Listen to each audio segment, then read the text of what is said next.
jedan trenutak. Nastavnik matematike, gospodin Lazar Ćosić. Ja sam. Dozvolite da se predstavim.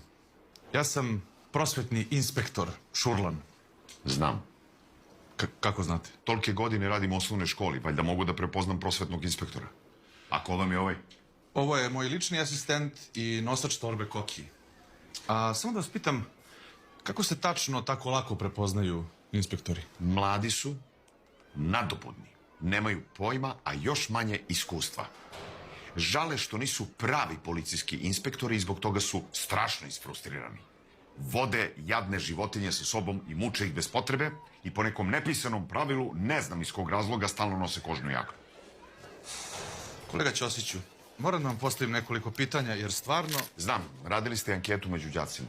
Da, I u toj anketi đaci su ucenjivali nastavnike. da. I ja sam prošao najgore. Eventualno, moj kolega Smetana, nastavnik muzičkog, je li tako? Tako je. Pa sad vi meni hoćete da predložite da ja razmislim kako bih mogao mnogo bolje da se ponašam prema deci. Da, da. Evo, ja sam razmislio. I?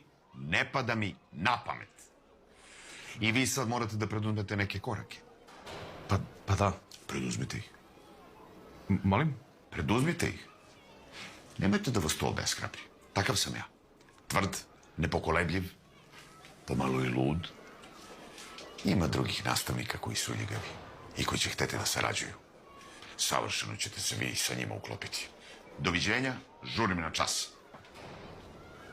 Zdravo, sine. Koki, moramo pod hitno da zatvorimo ovu školu.